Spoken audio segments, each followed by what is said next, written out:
Fala galera, beleza? Se é novo no canal, seja muito bem-vindo. No vídeo de hoje, que faz parte do nosso quadro TBT, vamos continuar com a nossa minissérie de NES, sendo que este vídeo é a quarta parte. Sem mais delongas, vamos continuar com o nosso jogo de número 31, que é o Jungle Book, que é um emocionante jogo de plataforma baseado no clássico filme de animação da Disney, lançado em 1994 pela Virgin Interactive Entertainment. O jogo foi adaptado para várias plataformas, incluindo o NES, que recebeu uma versão excepcionalmente bem feita para o sistema. Os gráficos são coloridos e vibrantes, trazem vida à selva de forma impressionante, o que proporciona uma experiência visual envolvente. A jogabilidade lembra os jogos da série Pitfall do Atari, com elementos de plataforma e deslocamento lateral. A história do game é em torno de Mowgli, um jovem garoto que foi criado por lobos. Mowgli precisa deixar sua casa na selva e voltar para a vila dos humanos, porque está sendo caçado pelo tigre Shere Khan. Mowgli deve lutar contra a vida selvagem da selva e finalmente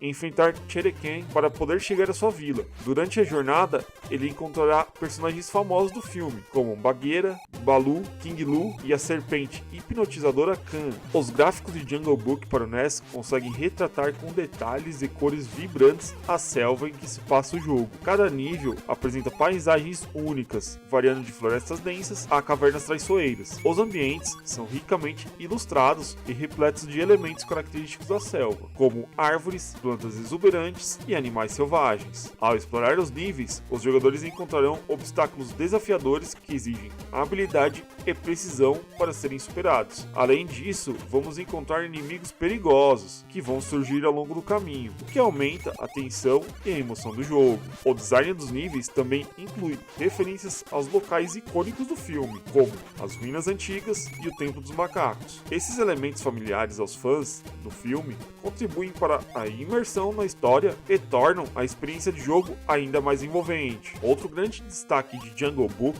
é a sua trilha sonora. O jogo aproveita as capacidades máximas de som que o NES pode proporcionar, oferecendo melodias cativantes e agradáveis, o que aprimora a experiência do jogo. Vira e mexe, os jogadores se pegarão cantarolando as melodias familiares do filme, enquanto se balançam em cipós e derrotam inimigos, em sua missão de resgatar os amigos animais de Mowgli e de fugir do vilão Shere Khan. No decorrer das fases, o jogo irá apresentar batalhas contra chefes, incluindo personagens icônicos do filme, como a Serpente Khan e o Tigre Shere Khan. Esses confrontos vão exigir habilidade e precisão, e vão proporcionar um desafio satisfatório aos jogadores. Ao longo do caminho, os jogadores encontrarão power-ups e colecionáveis ao longo dos níveis. Esses power-ups irão ajudar os jogadores a vencer todos os desafios do jogo, e vão proporcionar ao jogador o aumento de saúde e a invencibilidade temporária. Sendo assim, essa nova jogabilidade vai adicionar estratégia e emoção ao jogo. The Jungle Book para o NES é uma experiência de jogo envolvente, captura com sucesso a essência do filme da Disney. Com seus visuais encantadores, música memorável e jogabilidade cativante, ele continua sendo um título querido na biblioteca do NES, que permite que os jogadores revivam as emocionantes aventuras de Mowgli e seus amigos da selva. Se você está em busca de um jogo clássico de plataforma, com ação e aventura, The Jungle Book é uma excelente escolha. Junte-se a Mowgli, o menino lobo, e embarque nessa floresta cheia de emoção e diversão. O jogo de número 32 é o Kabuki Quantum Fighter. Ele é um emocionante jogo de ação e plataforma, que foi lançado para o NES em 1990. Foi desenvolvido pela Human Entertainment e publicado pela Bandai. O jogo oferece uma experiência única para os jogadores. A história do game se passa dentro de um computador, onde os jogadores assumem o papel do coronel Scott O'Connor, que é um agente militar de 25 anos que transferiu seu cérebro para um código binário. No ano de 2056, um vírus misterioso surge no computador de defesa principal do planeta Terra. Ele tem uma origem e uma natureza desconhecida. O'Connor se voluntaria para uma tecnologia experimental que o transforma em código binário, adotando a aparência de um dançarino de kabuki, reconhecido pelo computador como seu tataravô. O vírus, no mundo virtual, assume as características de um vírus real, deixando detritos, criaturas mutantes e ambientes biológicos parasitários em seu caminho. No último nível, é revelado que o vírus é de origem alienígena e foi capturado pela sonda Hyperion, que estava perdida em um planeta vizinho. O'Connor precisa impedir que o vírus ordene a Hyperion disparar suas armas a laser e destruir a população humana. A jogabilidade de Kabuki Quantum Fighter é predominantemente em deslocamento lateral, com salas únicas e um chefe no final de cada nível. O'Connor utiliza seus cabelos longos e armas baseadas em chips para enfrentar os inimigos dentro do computador. As armas incluem a Energy Gun, a Fusion Gun, Quantum Bombs e Remote Controlled Bombs. Um dos pontos fortes do jogo são os belos gráficos, que apresentam um estilo visual distinto com cenários futuristas e inimigos digitais. Os níveis são variados, oferecendo desafios únicos, desde ambientes urbanos até cenários virtuais abstratos. Os gráficos do NES são utilizados de forma eficaz para criar uma atmosfera imersiva dentro do mundo do jogo. Além disso, a trilha sonora de Kabuki Quantum Fighter é notável, com músicas energéticas e empolgantes que se encaixam perfeitamente com a ação e estética do jogo. Em geral, Kabuki Quantum Fighter é um jogo fascinante para o NES. Ele combina elementos de ação, plataforma e artes marciais em um ambiente de ficção científica. Com seus visuais distintos, jogabilidade desafiadora e uma história envolvente, o jogo conquistou uma base de fãs ao longo dos anos. É uma das joias perdidas da grande e extensa biblioteca do NES, e é uma experiência que certamente vale a pena para os entusiastas de jogos clássicos e de plataforma. Com gráficos que lembram os jogos da era de 16 bits, Kabuki Quantum Fighter é a escolha certa para quem gosta de um bom jogo de plataforma. O jogo de número 33 é o Kid Drácula, conhecido como Akumajo Special, Boku Dracula Kun, no Japão. É um jogo de plataforma desenvolvido pela Konami. Foi lançado em 19 de outubro de 1990 para o Famicom, no Japão. O jogo é considerado uma paródia da série Castlevania. A história é em torno do autoproclamado Rei Demônio Kid Drácula, que desperta de um longo sono apenas para descobrir que outro demônio, chamado de Galamote, o desafiou e tentou tomar seu trono. Usando a capa de seu pai, Kid Drácula embarca em uma aventura para derrotar o monstro e recuperar seu trono. Durante sua jornada, ele enfrenta perigos e demônios antes de finalmente derrotar Galamote. Isso o torna famoso em toda a Terra, com todos os monstros da Transilvânia aparecendo em seu castelo querendo ser seus amigos. Kid Drácula apresenta uma jogabilidade de plataforma clássica, com saltos, ataques e habilidades especiais que estão à disposição do jogador. O jogo possui belos gráficos e uma trilha sonora marcante. Falando de gráficos, eles são cativantes e encantadores, com sprites bem desenhados e uma boa variedade de animações, trazem vida aos protagonistas e inimigos do jogo. Kid Drácula, com seu visual de vampiro juvenil, é especialmente carismático e fácil de reconhecer em meio aos cenários coloridos. Os ambientes das fases são ricos em detalhes, apresentando uma variedade de locais temáticos, como castelos, florestas, montanhas e cavernas. Os níveis são projetados com cuidado e combinam plataformas, obstáculos e inimigos bem posicionados, o que cria um desafio divertido. Os gráficos com certeza são um destaque deste jogo, pois ele usa de criatividade para criar efeitos visuais que remetem à era do 16-bit. Dentre essas técnicas visuais está o Parallax, que cria a sensação de camadas de fundo se movendo em velocidades diferentes. Usa também truques de rolagem, o que adiciona profundidade e variedade às fases. A trilha sonora do jogo também se destaca, pois ela é agradável e imersiva, o que complementa perfeitamente a atmosfera do mundo de Drácula. Em geral, Kid Drácula oferece uma experiência de jogo única e divertida, com elementos de plataforma, uma história envolvente e um charmoso senso de humor. É um título desconhecido, porém é uma das joias da biblioteca do NES. Se você ainda não jogou ou não conhece e gosta de jogos de ação e plataforma, com uma pitada de humor, Kid Drácula é o jogo perfeito para boas horas de jogatina. Junte-se a Kid Drácula e explore este mundo sombrio. O número 34 é o Kirby's Adventure, que é um jogo de plataforma desenvolvido pela HAL Laboratory e lançado pela Nintendo em 1993 para o NES. É o segundo jogo da série Kirby e é o primeiro a apresentar a habilidade de cópia, que permite ao protagonista Kirby adquirir novos poderes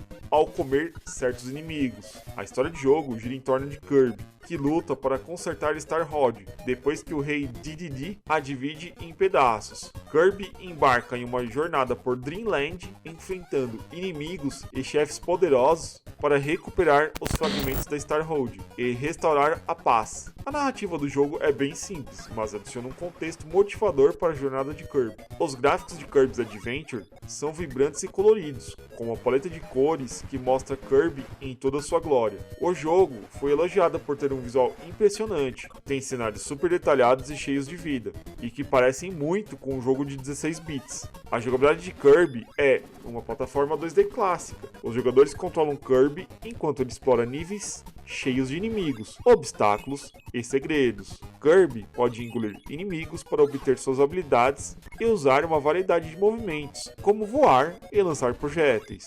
A habilidade de cópia adiciona uma camada estratégica ao jogo, pois permite que os jogadores escolham entre uma variedade de poderes para superar os obstáculos e derrotar os chefes. A trilha sonora de Kirby também é super agradável e cativante. Ela caminha de forma perfeita com o mundo colorido do protagonista e gera imersão total ao game. Kirby's Adventure continua sendo até hoje um dos jogos mais amados e aclamados do NES, com sua jogabilidade envolvente, gráficos vibrantes e uma trilha sonora cativante. O jogo conquistou uma base de fãs fiel ao longo dos anos. A sua introdução no sistema de cópia de habilidades abriu novas possibilidades e adicionou camadas de profundidade à jogabilidade, tornando um marco na série Kirby e um jogo que tem destaque no catálogo de jogos do NES. Se você ainda não jogou, vá jogar agora mesmo, pois Kirby's Adventure é um clássico atemporal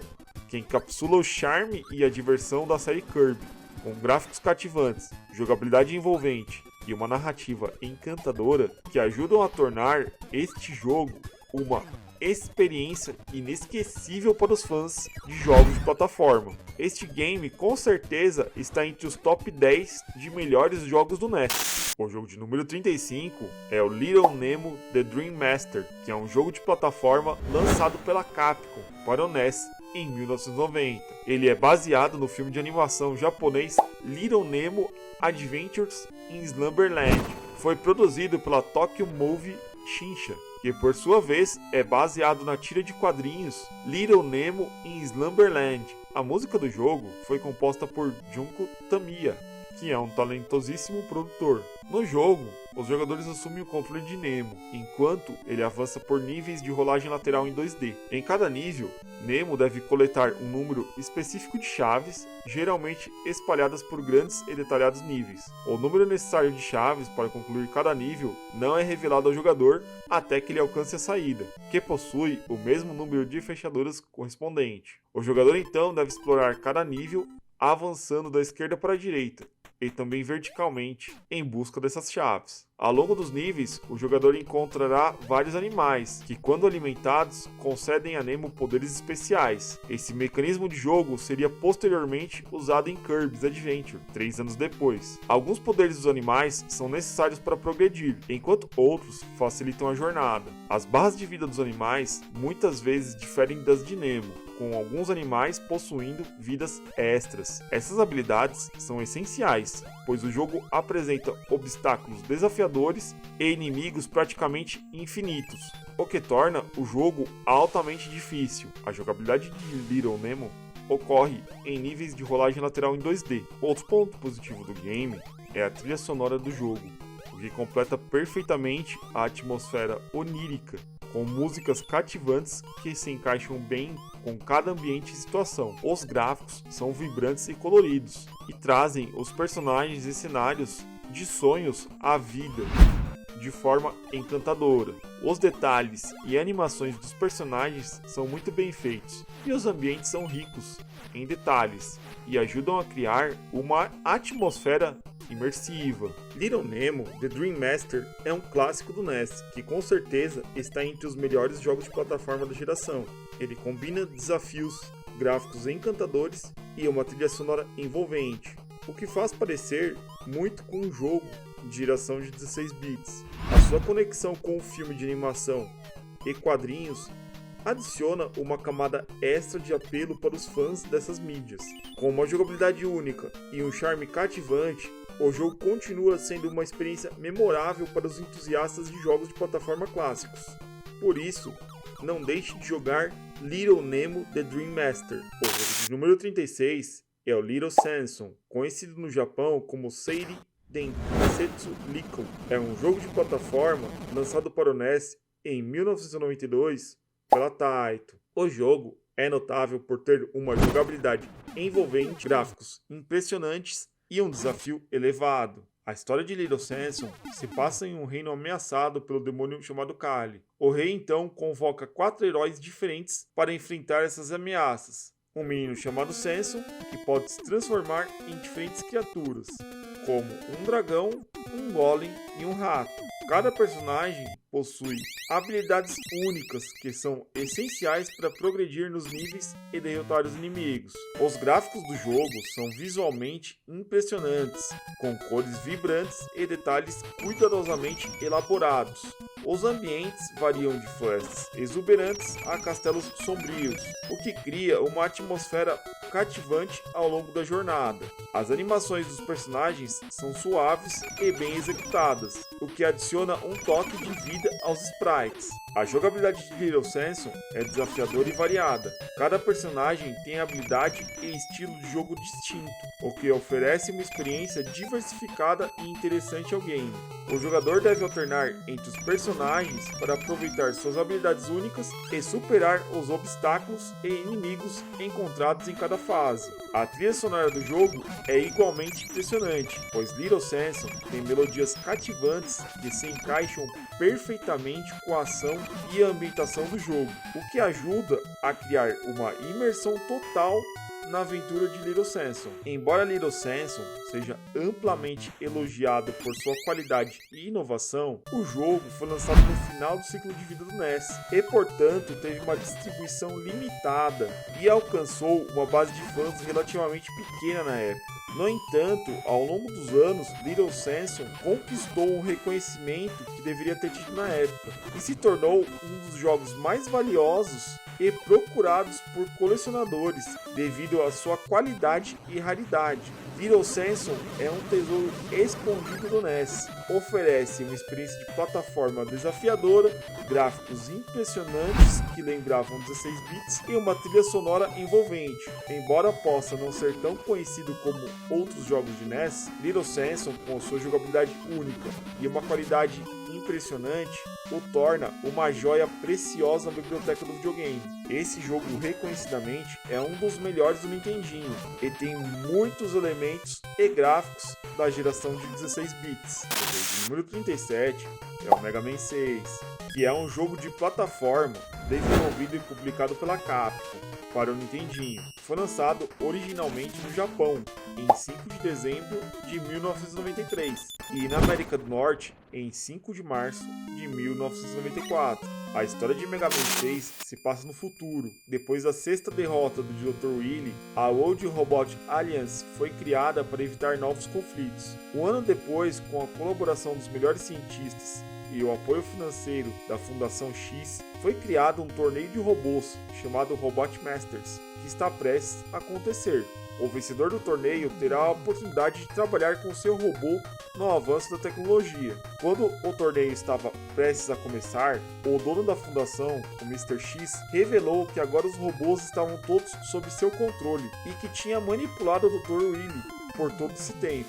Ele então enviou seus robôs Blizzard Man, Centaur Man, Flame Man, Knight Man, Plant Man, Tomahawk Man, Wind Man e Yamato Man para atacar a cidade, e novamente cabe a Mega Man derrotá-los. Assim como nos jogos anteriores da série Mega Man, os jogadores assumem o controle de Mega Man e devem enfrentar uma série de fases temáticas, cada uma com seu próprio chefe robô.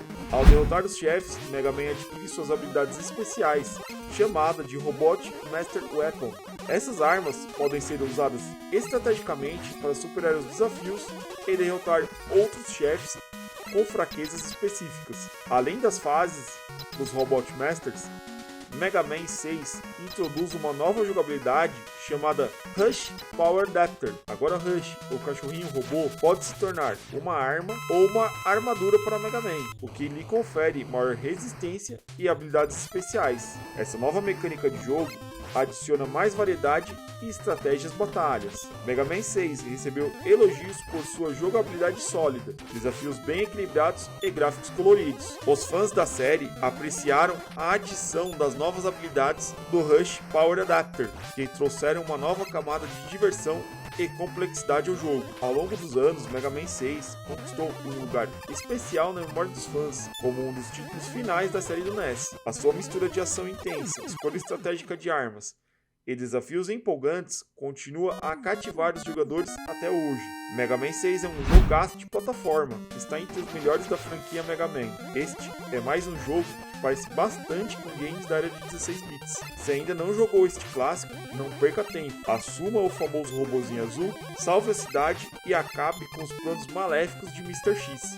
O jogo de número 38 é o clássico Metal Gear, que é um jogo de ação stealth com vista superior, lançado originalmente para o NES em 1987. Desenvolvido e publicado pela Konami, marcou o início da lendária série de jogos Metal Gear. A história do jogo gira ao redor de Solid Snake, que é um agente especial treinado para missões secretas. A história se passa em um cenário de Guerra Fria, onde Snake é enviado para Outer Heaven, uma fortaleza localizada na região florestal da África do Sul. Essa fortaleza foi criada por um soldado veterano temido em todo o mundo. Outer Heaven possuía uma arma que era capaz de mudar o curso da história em qualquer guerra, que era conhecida como Metal Gear. O Dr. Draco Madner Petrovich foi coagido a criar essa arma, pois na época a sua filha havia sido sequestrada pela facção de Outer Heaven. A missão de Snake é destruir essa arma mortal e resgatar a filha do Dr. Draco. Metal Gear apresenta gráficos excelentes e permitem que Solid Snake explore diversos ambientes, como florestas, bases militares e bunkers, enfrentando uma variedade de inimigos. O jogador deve usar estratégia e habilidades de camuflagem para passar despercebido pelos soldados inimigos. Metal Gear introduziu mecânicas inovadoras para a época, como o radar que mostra a localização dos inimigos e o sistema de camuflagem para se esconder. A trilha sonora eletrizante do jogo contribui para a imersão nos diferentes ambientes do game. Metal Gear é considerado um clássico lendário para o NES e foi um sucesso, tanto comercial quanto crítico. Estabeleceu a base para a longa e aclamada série de jogos Metal Gear. O jogo ajudou a popularizar o gênero de stealth e influenciou muitos jogos subsequentes, com sua jogabilidade envolvente e narrativa cativante. Se você não teve a oportunidade de jogar o precursor de Metal Gear, não perca mais tempo. Ajude Solid Snake a derrotar o Metal Gear, resgatar a garota indefesa e salvar o mundo. Esse que é mais um game que tem diversos elementos dos jogos de geração 16 bits, além de ser um jogar. Ei, está gostando do conteúdo? Então deixe seu like e se inscreva no canal. O jogo de número 39 é o Metal Slayer Glory, que é um jogo de aventura visual, desenvolvido pela empresa japonesa HAL Laboratory e lançado em 1991 para o Famicom. É um dos primeiros jogos deste gênero a serem lançados no Japão. A história de Metal Slayer Glory é ambientada em 2062, 8 anos após uma grande guerra entre colônias espaciais. O jogador assume o papel de Tadashi, um operador de máquinas pesadas. Após adquirir um mech de trabalho, Tadashi e sua namorada Elina descobrem que ele é, na verdade, um Metal Slayer, que é um mech militar usado na guerra. O mech contém uma mensagem secreta que alerta sobre o perigo iminente na Terra e a necessidade de encontrar o Criador. Juntamente com a sua irmã Azusa, eles embarcam em uma jornada para investigar a origem do mech e decifrar essa mensagem misteriosa. Metal Slayer Glory se destaca por sua jogabilidade baseada em texto e pelo uso extensivo de imagens e animações para contar a história. O jogador toma decisões durante o jogo que afetam o rumo da narrativa e o desenrolar dos eventos. O jogo apresenta múltiplos finais, incentivando a exploração e a experimentação. Os gráficos são impressionantes para a época, pois possuem elementos parecidos com os de 16 bits, com detalhes bem elaborados e animações fluidas que são desenhadas à mão e contribuem para a experiência fantástica que o jogo proporciona. A música e os efeitos sonoros são a cereja do bolo, pois criam uma atmosfera de suspense e sci-fi que casam perfeitamente com esse jogaço. Metal Slayer Glory foi um sucesso no Japão e recebeu elogios por sua história envolvente, personagens cativantes e atmosfera única. Embora não tenha sido lançado fora do Japão, o jogo ganhou uma base de fãs internacional e hoje é considerado um clássico cult entre os entusiastas de jogos retrô, uma joia desconhecida que faz parte da extensa e excelente biblioteca de jogos de NES. O jogo de número 40 é o lendário Metroid, que é um jogo de ação e aventura lançado em 1996 pela Nintendo. Foi o primeiro jogo da série Metroid e estabeleceu as bases para os futuros jogos. O jogador assume o papel da caçadora de recompensas Samus Aran, que deve explorar o planeta alienígena Zebes para derrotar a líder dos Space Pirates, Mother Brain, e impedir que eles usem os Metroids, criaturas alienígenas, como armas. O jogo se destaca por seu estilo de jogabilidade não linear e exploração. Os jogadores são encorajados a explorar um mundo interconectado de Zebes, coletando power-ups e habilidades especiais para progredir em áreas anteriormente inacessíveis. Samus começa o jogo com poucas habilidades e armamentos, mas ao longo da jornada ela adquire armas poderosas como o icônico canhão de energia, o traje varia e a habilidade de se transformar em uma esfera para passar por espaços estreitos. Metroid para o NES também é conhecido por sua atmosfera sombria e por uma trilha sonora enérgica que contribui para a imersão do jogador. O jogo apresenta gráficos emocionantes que têm elementos da era dos 16 bits, super detalhados para a época. Durante a jogatina, Samus Aran tem que passar por bases alienígenas e planetas tenebrosos, enfrentando inimigos poderosos e chefes desafiadores, que requerem estratégia para serem derrotados. O sucesso do Metroid original levou ao desenvolvimento de uma franquia duradoura, com vários jogos lançados em diferentes plataformas ao longo dos anos. Metroid para o NES é considerado um clássico e um marco na história dos jogos eletrônicos, estabelecendo uma fórmula de jogabilidade que influenciou muitos jogos do gênero. Se ainda não jogou Metroid, o que está esperando? Ajude Samus Aran a derrotar esses alienígenas perigosos e salvar a galáxia. É isso, galera. Encerramos aqui a quarta parte da nossa minissérie com este incrível jogo que é o Metroid. Vale lembrar que ainda vamos ter mais 3 capítulos pela frente. Se você conhece algum jogo que deveria ser adicionado à nossa lista, deixe nos comentários. Galera, os jogos listados nos episódios nem sempre vão possuir gráficos excelentes, mas eles estão aqui pois utilizam técnicas ou efeitos visuais semelhantes aos dos videogames da era de 16 bits. Por isso estão sendo mencionados aqui. Se você está curtindo este conteúdo, ajude o canal a crescer. Curta, se inscreva e compartilhe esse vídeo nas redes sociais. Se você gosta de interagir e bater papo sobre eletrônica, retrogame e videogame, lembre-se que temos um servidor no Discord. O link desse servidor está aqui na descrição do vídeo. Caso você esteja precisando comprar algum acessório para o seu retrogame, deixei aqui na descrição do vídeo uma planilha com diversos produtos excelentes, como Everdrives, controles e upscaler, que vão melhorar o gráfico do seu videogame. Se você comprar através desse link, estará ajudando o canal a produzir mais conteúdos como esse. É importante lembrar que apesar deste conteúdo ser voltado para entretenimento, nós somos uma assistência técnica, especializada em consertos de placa-mãe, placa de vídeo, notebook e videogames de nova geração, além de videogames retrô. Se precisar enviar algum equipamento para conserto, os meus contatos estão todos na descrição do vídeo. Este vídeo faz parte do meu quadro TBT, que aborda todo o conteúdo retrogame do canal. No entanto, temos outros vídeos com temas diferentes. Se é novo por aqui, visite o meu canal e explore esses conteúdos. Agora, se você curtiu esse vídeo e ainda não assistiu os outros da minissérie, a playlist dessa minissérie estará disponível aí no card à esquerda. Se você possui um NES com defeitos e precisa consertá-lo, provavelmente o defeito do seu aparelho já foi abordado em algum dos meus vídeos técnicos. Por isso, a playlist de vídeos técnicos do NES vai estar aparecendo aí à direita. Eu vou ficando por aqui e nos vemos no próximo vídeo. Falou!